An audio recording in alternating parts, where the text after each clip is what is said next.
मुहावा से पानी चुआता, बुढ़ावा जवान सभे मुआता। मुहावा से पानी चुआता, बुढ़ावा जवान सभे मुआता। डालब रंग होलिया में तोहरा हो चोलिया में, भगलू उठा के कहे घाघारी घाघारी अरे घाघारी। जो बनवा हकी गलहरी, घसाई रंग सा गलहरी। हिलैले बाडू नगारी।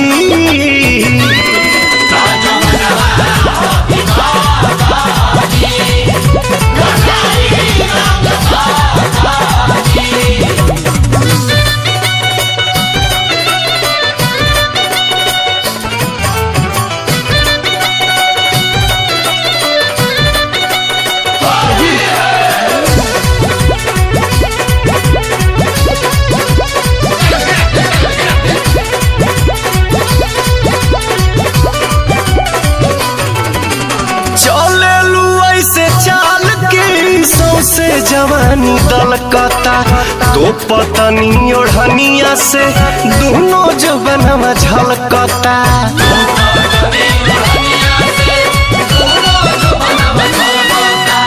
चले लू ऐसे चाल के सौसे जवानी दलकता तो पतनी ओढ़निया से दोनों जवनवा झलकता। होली में हिलावतारू कहे सनकावतारू, मन के जवानी को दे भाभारी भाभारी अरे भाभारी। जो बनवा हकी गलहरी, घसाई रंग सा गलहरी। हिलैले बाडू नगारी।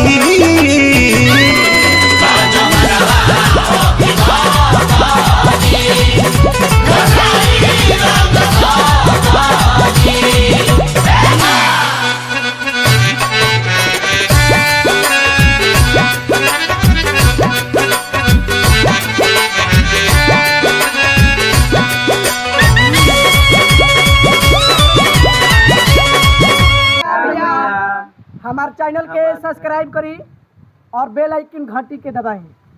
एक से एक वीडियो बनावा तनी हमनी के।